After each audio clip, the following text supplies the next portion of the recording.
This podcast is supported by listeners like you. We're grateful for your tax-deductible donation at newthoughtphilly.org or the link in the episode description.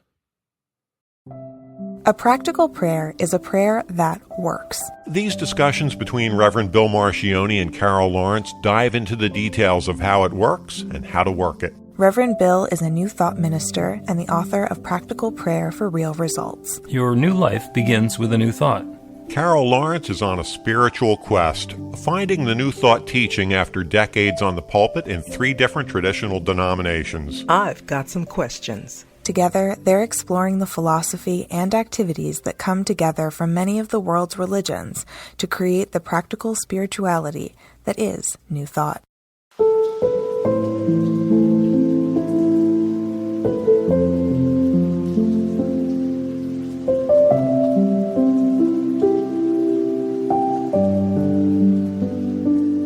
Welcome to the Practical Prayer Podcast. I'm Carol, here with Reverend Dr. Bill Marcioni. This is episode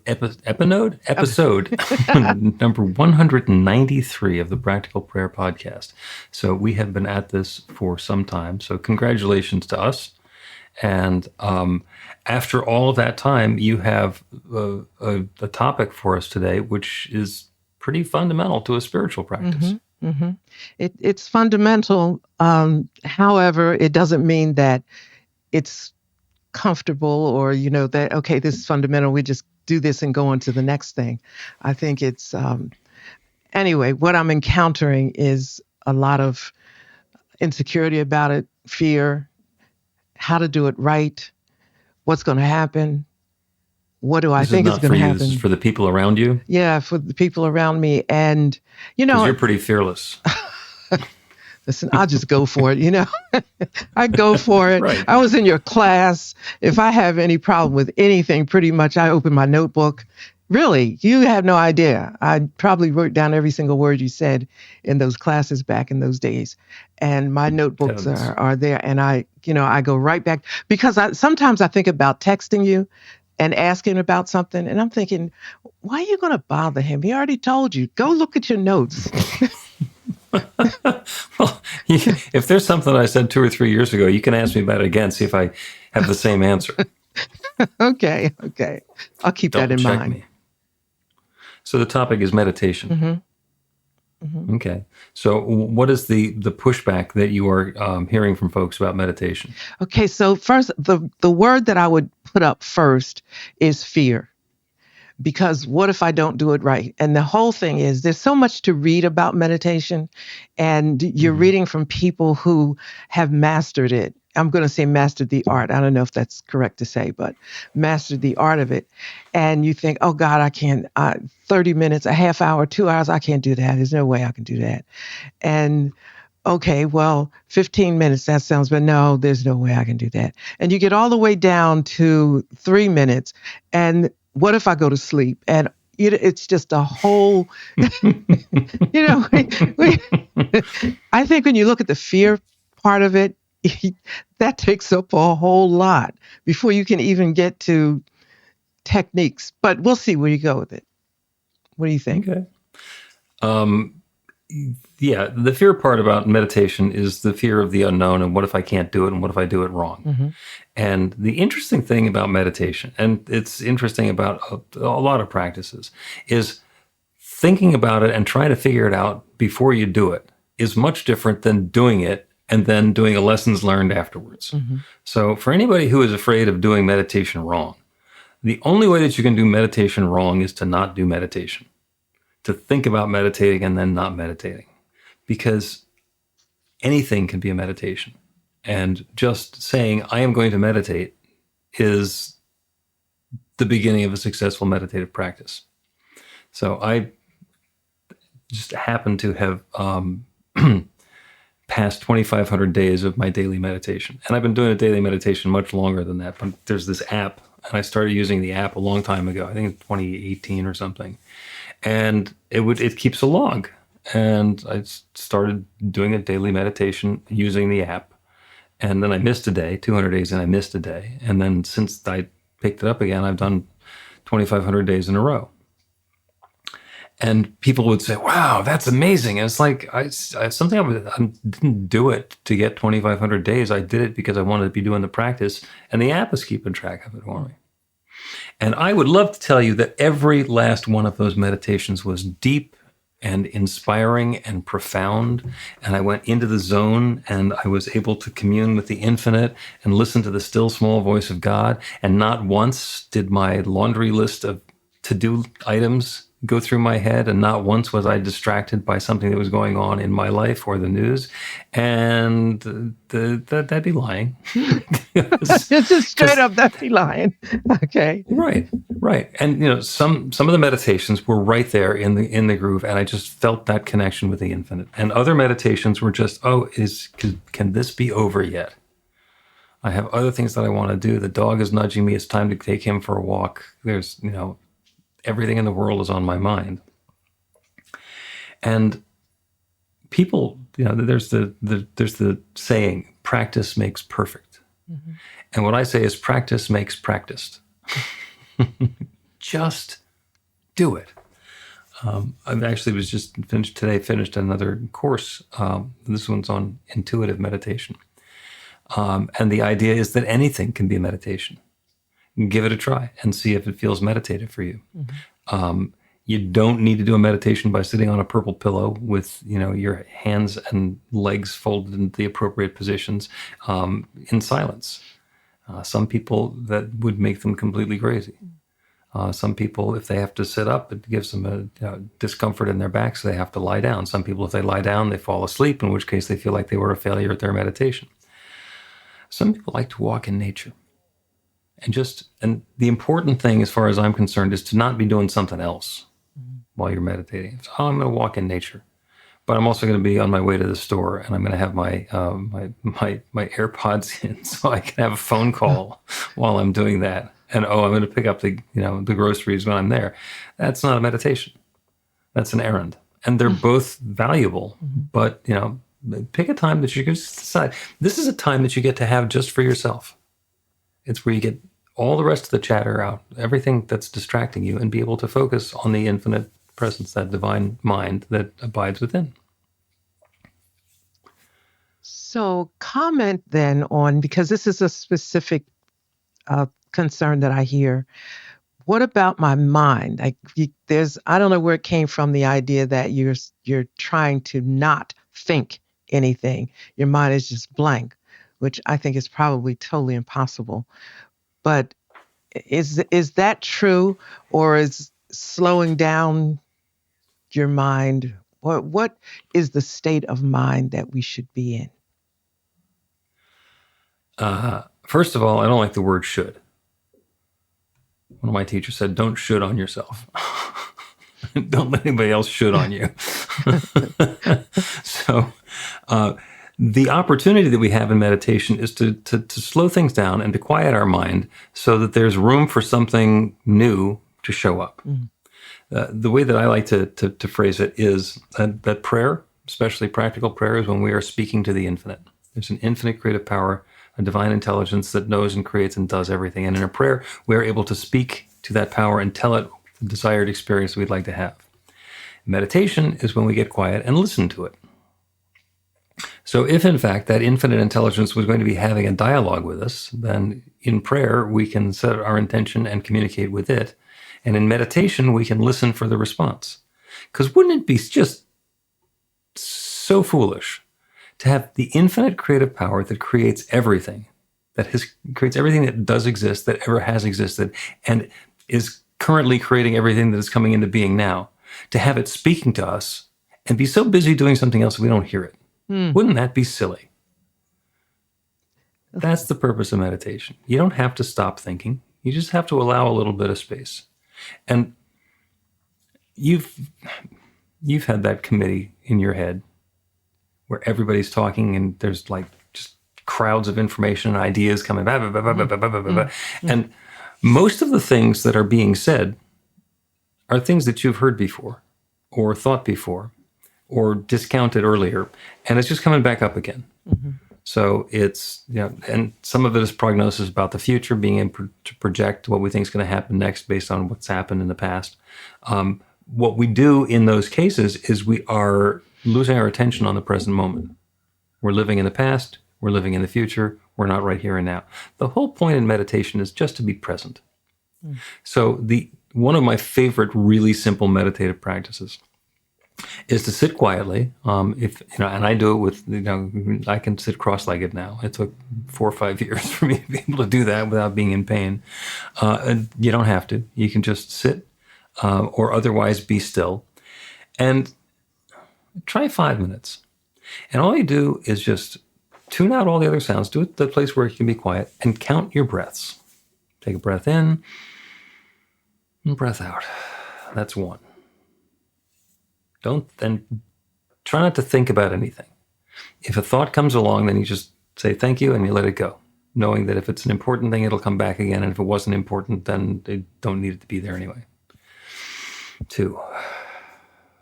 You just keep doing that and you keep counting. And something interesting happens. When you get to 25, you start over again at 1. And that's basically the only thing you're doing with the counting, is you count from 1 to 25 and you start again. And if you find that you've lost count, it's because you've been distracted by some thoughts. You start over again at 1. And if you find that you're counting and you're up to 36, because you just went past 25, you start over again at 1. You start over again at 1. And it's a really simple practice for giving you sort of an overview of what your mind is doing. Breathe, count your breaths, start again at 20 after 25. And I am not going to tell anybody what's going to happen when they do that, because I can't. It's a completely private, individual thing. It may be something where it's like there's some profound insight. Oh my goodness. Just the simplicity of counting, keeping my mind busy with the counting was enough to keep all of the other thoughts from coming in. Mm-hmm. Or other people will say, the counting just made me crazy. I can't deal with the counting. In which case you try something different. And there are currently 8 billion plus people on planet Earth, which means that there are 8 billion plus possible ways to meditate. And having somebody tell you, this is the way that you have to do it, or that's the way that you do it, and if you're doing it any other way, then it's wrong, it's a load of nonsense. The idea in meditation is to open a space so that we can have a dialogue with the infinite. If the still small voice says something, we'll actually hear it. Well, that's a relief, I'm sure.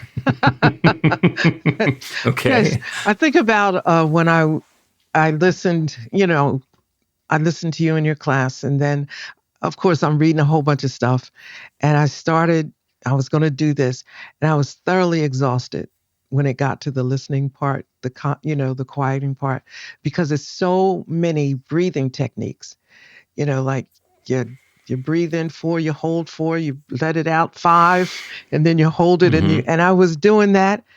I can't tell you how confusing that was for me, especially when I got to the one where I thought it was, you did the square and then you do something else. I'm dyslexic. So, so going up one side, down the other, it never was the same. It's a different side. It was a yeah. different side. Okay. So, yeah, I just wanted to hear you talk about it in a practical way, in a simplistic way. I'm sure that maybe there's some mega deep ways that happen somewhere along life's journey in this. I don't know, but it just seemed to be overcomplicated, with the things that you have to do and how you have to breathe. And one person I was following a video, and it said, hold your left nostril. And I'm thinking, okay, again, I'm dyslexic, right? So I'm thinking, did I get the right one? Okay, wait a minute. So yeah. And that's Ayurvedic breath work, where you breathe in through one nostril and then you breathe out through the other nostril and then go back and forth. And some people find that to be to bringing them right into the zone. When I do that, because I wind up just feeling the fingerprint on my forehead. And it's not that there's anything wrong with it. It's just that that's something that I can do and I don't necessarily need to do. There's some other really cool breathwork exercises that are possible. Something that's particularly fascinating is you breathe really heavily, deep in, deep out, for like 2 minutes. And then you breathe out completely and you hold your breath. And you just wait. Until you faint. Well, you don't faint. You shouldn't faint. Most people won't faint. If you hold your breath in, you might faint. But anyway, the interesting thing is how long you can go without taking another breath. And it's usually people find that to be fascinating because it's learning something about our body that goes against an assumption, something we thought we had always known about our body. And what we're looking for in a meditative practice is something different. You know, the thoughts that we're getting away from are the thoughts that just constantly run around the squirrel cage in our mind. We want to be able to give ourselves some space from those instead of doing what we've always done, to be able to try something new and make a space for something different. Because when something new shows up, that can be an inspiration. Oh, I've never thought of that before. I've never done this before. And then see. You know, it might be great. You might say, I've never done this before.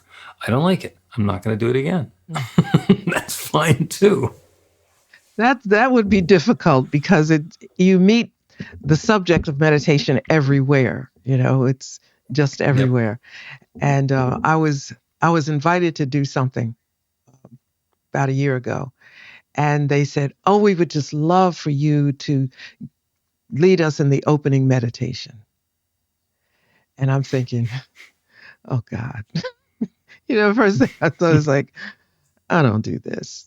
But, you know, I thought, okay. And I agonized over it because the person was terribly sweet. And you just don't say no. You say yes, because I assumed this was, you know, spirit, whatever. And I said, okay. And I remember thinking, all right, now, spirit, you got me into this. What am I supposed to do here? Because you know I don't do this. And I was really honestly stressed because I knew that everybody on there, at least I thought, everybody there knew how to do it. And here comes the rookie who's doing the big opening, and I'm going to screw this up and just fade into oblivion. You know, I just took the whole thing crazy. and I just decided to just do what it was for me, you know, and it worked out really, really exceptionally well and everybody liked it. But I think what I'm asking you is, for everybody, is it okay to do it your way? Absolutely. Absolutely. Do it your way. And after you do it 2,500 times, your way will be different than the way you started out doing it, and definitely be different than the way somebody told you to do it to begin with. Because we iterate. We evaluate what's happened and we iterate and we try something new. And that's perfectly okay. And what we're looking for is the feeling of having meditated rather than the practice of meditating. We want to come out of the meditation and say, this has been a wonderful use of my time and a great meditation. Rather than sitting there with a to-do list and saying, let me struggle through this. So I got a really quick gratitude meditation I'm going to explain, but let's take a break first. Learn to put practical prayer to work in your life. The steps are simple to learn and let you begin to get real results to create the life of your dreams immediately. Reverend Bill Marcione's widely acclaimed book, Practical Prayer for Real Results, gives you a clear summary of the New Thought principles behind practical prayer and the series of easy-to-understand steps found in the most effective prayers from religions and spiritual practices all over the world and throughout history. Practical prayer is not a replacement for your religion or practice. It's a technique to make the work you do in consciousness even more effective. The book includes 40 prayers on various topics that you can adapt as needed and use as your own. Practical Prayer for Real Results is available in paperback, Kindle, and audiobook on Amazon or at b-the-light.com. That's b-the-light.com.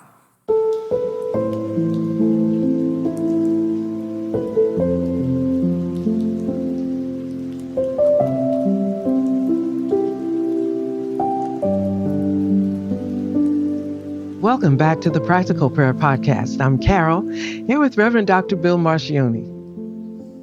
We're talking about meditation today and the 8 billion ways that there currently are to meditate, which is one for each. Some people meditate the same way. Some people have been meditating exactly the same way for decades, and that's fine. And some people try different meditative techniques and practices and use one for a while and then cycle through a different one and do another one. And the right meditation for you is the one that works for you. And it could be different tomorrow than it was today. I learned a primordial sound meditation once. There is the belief that the sound, that the universe makes a noise, creates a sound in every moment. And by finding out what the sound was that the universe was making at the moment that you were born, you can then bring that into a meditation, and then that is a connecting, unifying, resonant chord. And I learned how to do that, and it's interesting, and I can do that. And I occasionally do that, but it's not like that's the only meditation that I ever do. I said before the break that we would do a really quick gratitude exercise. And a lot of the ministers and folks who I've been hanging around with lately, when they do a prayer, they just start by going to gratitude. So for everybody who's listening to the podcast now, I just bring your attention to gratitude, a space of gratitude for all of the good that has shown up in your life, all the good that's showing up now, everything that has brought this goodness about. Like, go to the details of why it happened or how it happened or the meaning behind it. Just feel that feeling of gratitude for all of the good that's shown up in your life. Take a deep breath and breathe into that feeling of gratitude. And breathe out and release attention to details. Just be present to that gratefulness. And it's that easy. It's that easy to turn away from the distractions and the busyness and be present to something different. And gratitude is a wonderful one, because gratitude is something that we can feel, and it's something that's bigger than us. I'm grateful because I did that. No, I'm grateful because something happened for me. I did something and then something happened, and I'm grateful for what happened. So gratitude, in a lot of cases, takes us beyond ourselves. All right, 8 billion to go. No, I like that. I like that. That's the first time that I've ever heard it put in that context. Gratitude is a great kickoff, a great way to start it, because it's, to me, it just levels things out. Even if you're all crazy over something that's going on that's negative, if you just think about something, and for when you start to think about gratitude, one thing calls for another. And that alone, I don't know if that's an entryway into meditation. You'd have to say whether that is or not, but it certainly brings me to a space where there's no room for anything else. Mm-hmm. And recently, I've got a lot to be grateful for, and the only thing I'll think about when a thought comes in is, wow, how am I going to work with this? How am I going to use this? But it's all, Right. Then I just calm down, and really, it's interesting. The answers to that comes as well.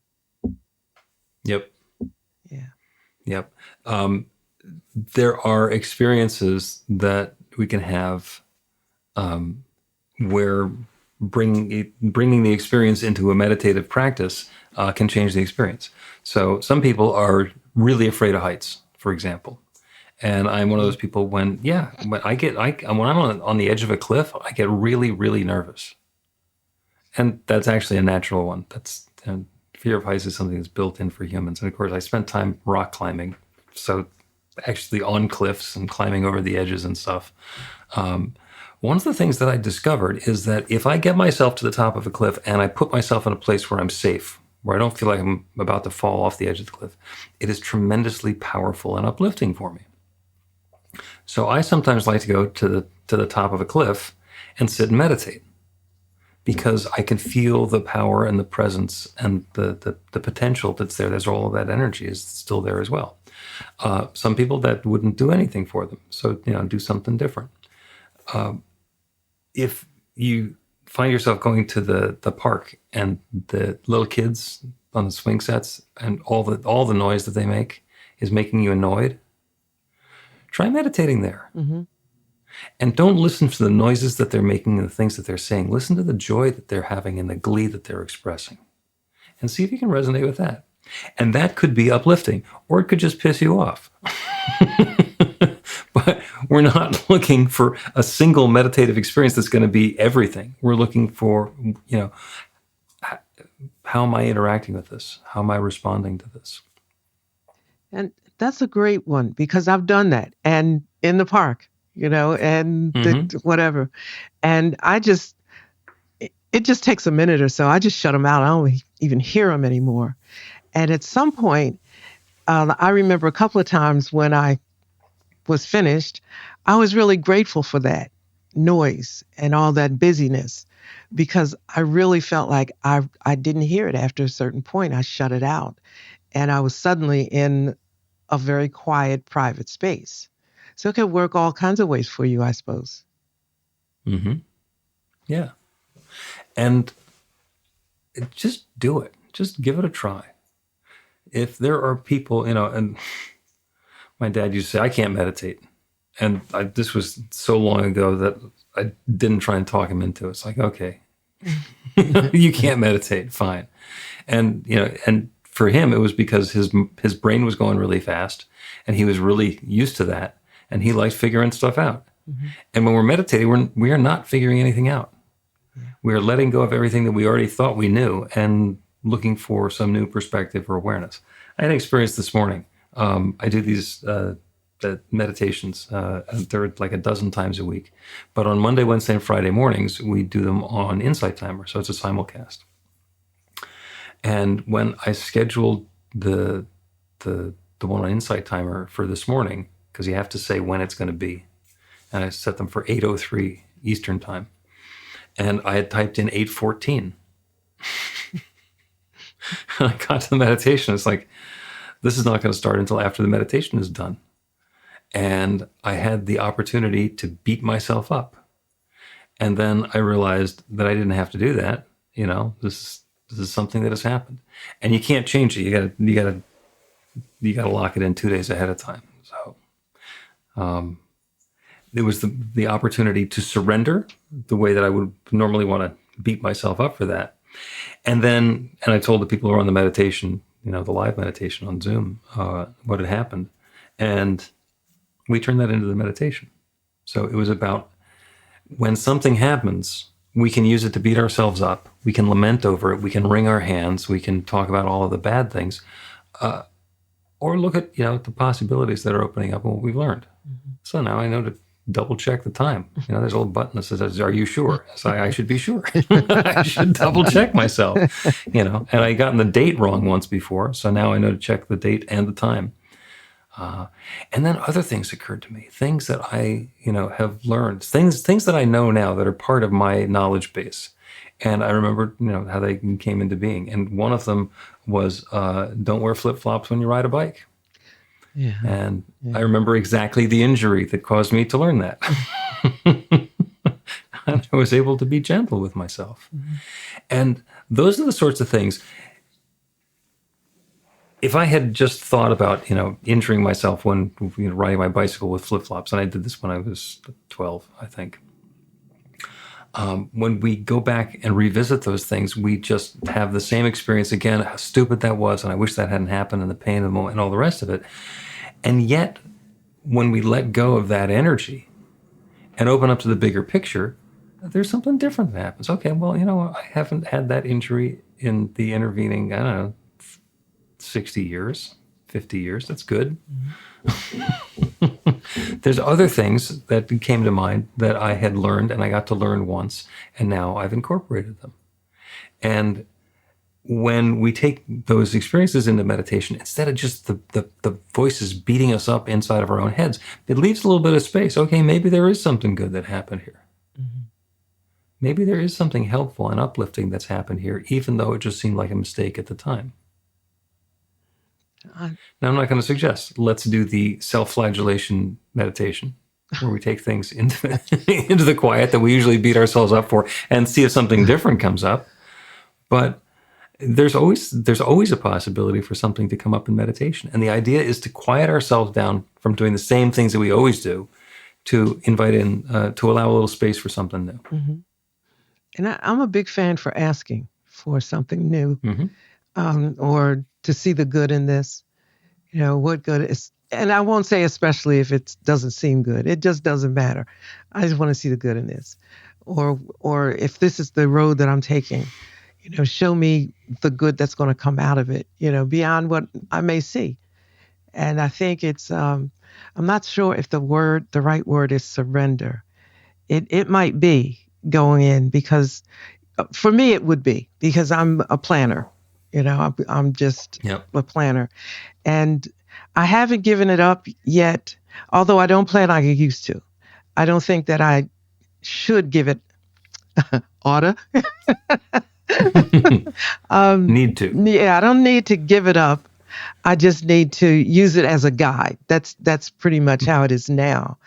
And then just say, I want to see the best way possible for this to happen, and shave off what's not good and add whatever.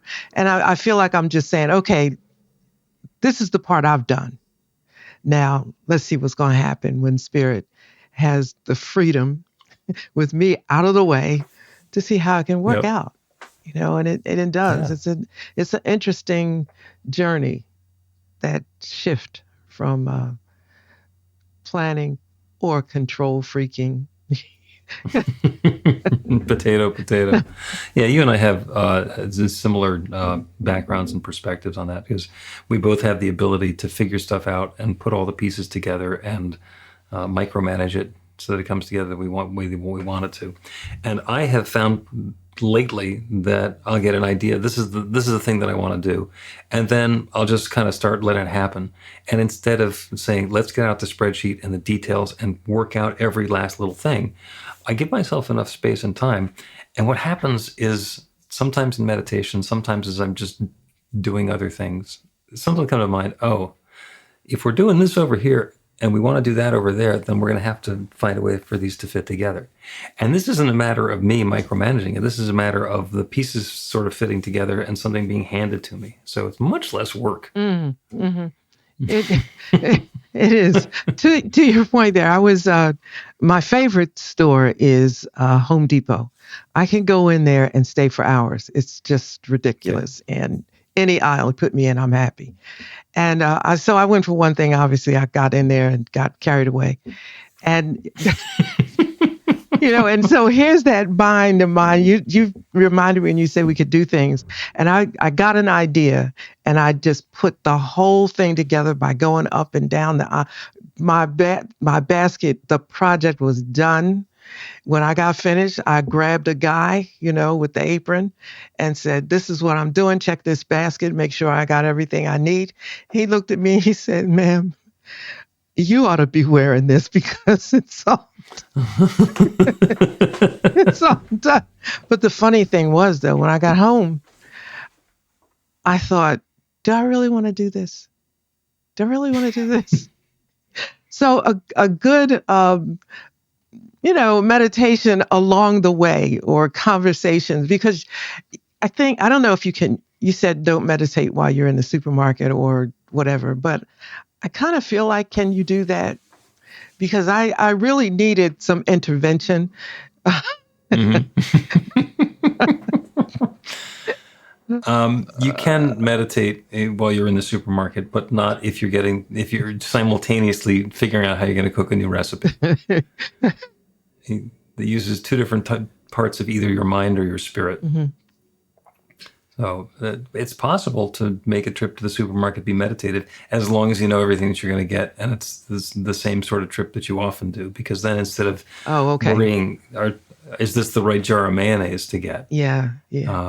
All of that stuff is taken care of, and then you can be present and notice the other people who are in the supermarket and see, where what they've rearranged in the aisles that you used to be able to find, and now you can't.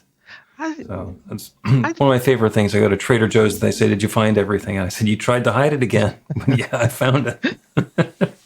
I think you're right about that though, because when I got to my car, I had to laugh at myself because I had a 41-pound bag of marble, broken marble.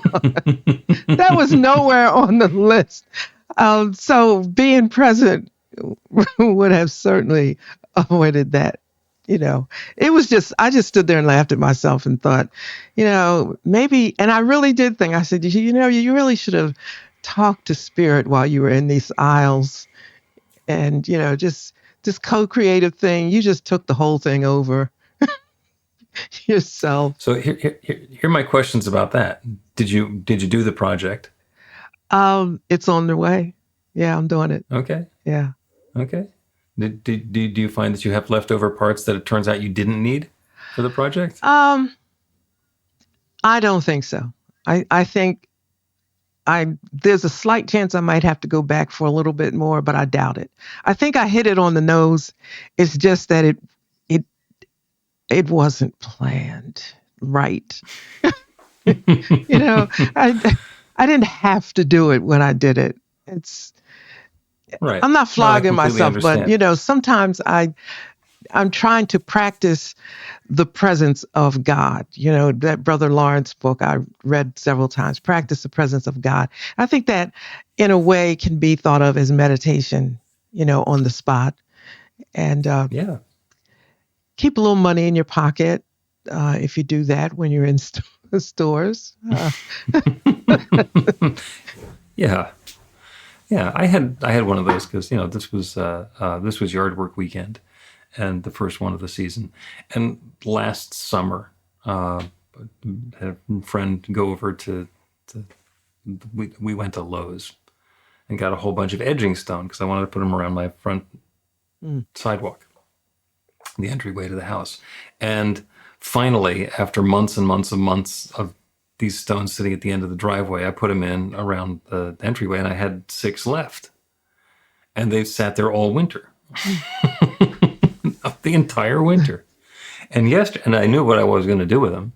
And finally, yesterday, I dragged them into the backyard and I arranged them around the memorial pole that we have there, and they look lovely. And they would have looked equally lovely 10 months ago. Mm-hmm. They weren't. It wasn't ready to go there at that time. So fortunately, I no longer have the edging stones sitting on my driveway. You should have called me. I would have picked them up for you because. Because you're going to be at the Home Depot anyway. There you go. Okay. Let's take another break, and we're going to wrap up this time with a little bit of a meditative prayer, I think. Okay.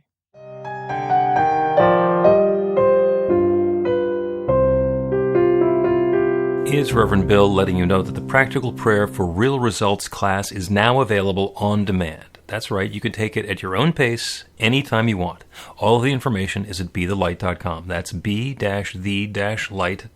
You know where to find that stuff. The class is 5 lessons, broken down into 18 modules, and you can take them at whatever pace is comfortable for you. As you work through the process, it starts out with the theory, goes into the practice, there are experiential activities and exercises, and at the end of the program, you will wind up with an understanding of how practical prayer works, and a practical prayer for yourself that will work to create transformation in your life. And as you know, it works for everything. Take a look at the class online at bethelight.com. There's a sample lesson so you can see how the class is going to work for you and then dive in. The great news is it's on sale now. You can register and save $20 off of the regular price. I'm looking forward to seeing you in class.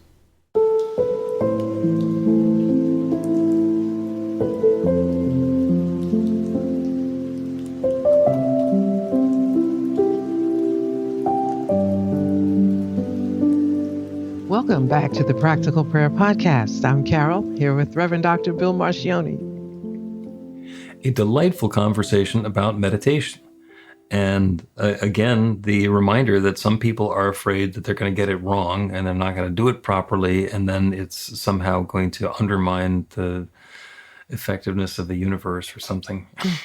What is it that people are worried about if they get it wrong? It's not going to work. It's just the universe probably doesn't get the right message, or, there's just a lot of fears. Okay.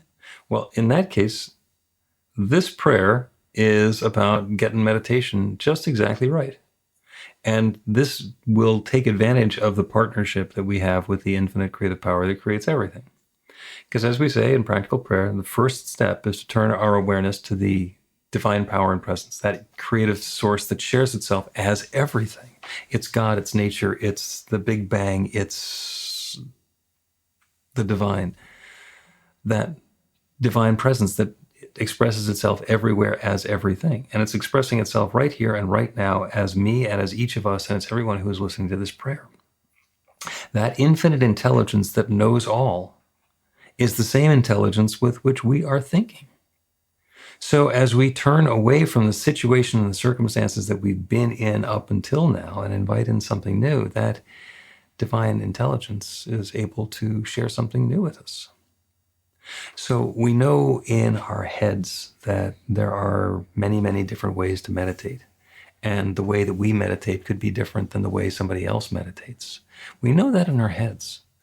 But sometimes that gets in the way of us starting the practice of meditating.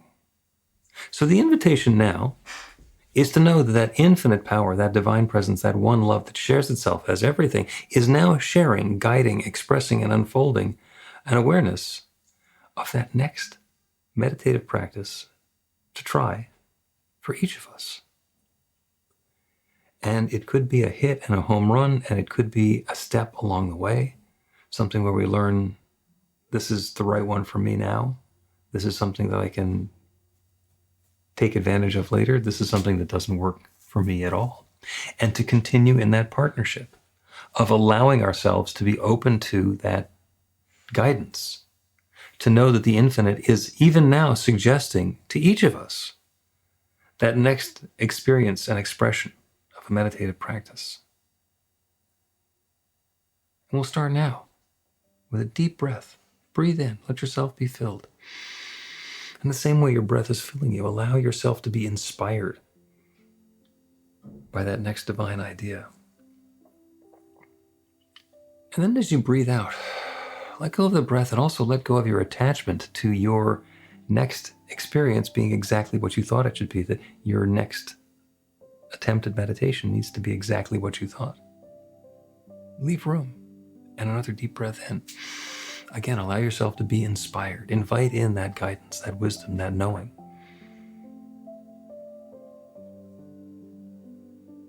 And then breathe out. Let it go. Let go of the idea that that had to be right. Let go of the idea that that was it. Leave room. And on the next breath in, perhaps the same thing shows up again. And just through this quiet process, continue breathing and bring yourself back to this whenever the opportunity arises, to allow the infinite to inspire you. And we know that that infinite creative power, that one divine presence, that one limitless love is sharing itself as each of us, and it is fully well prepared and is sharing itself and its wisdom and its insight as to the meditative practice that resonates for each of us. And that goodness is unfolding now for each of us in our own way, and I'm so grateful for it. I'm grateful for the way that it shows up. I'm grateful for the insights and the inspirations. And I'm grateful for the stories that we get to tell about exactly how productive and helpful and inspiring this process is. And so with gratitude for all this good, I speak this word and release it into the creative law that creates everything. And I know it is now creating this. And I let it be. And so it is.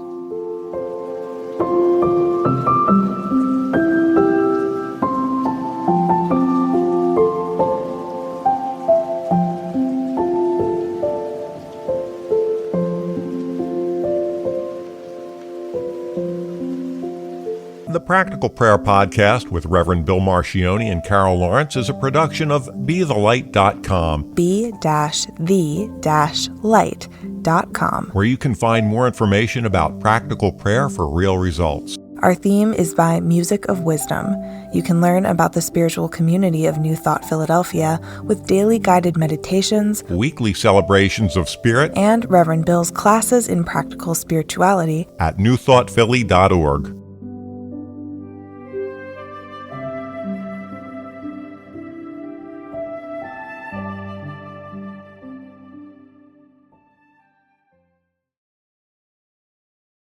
This podcast is supported by listeners like you. We're grateful for your tax-deductible donation at newthoughtphilly.org or the link in the episode description.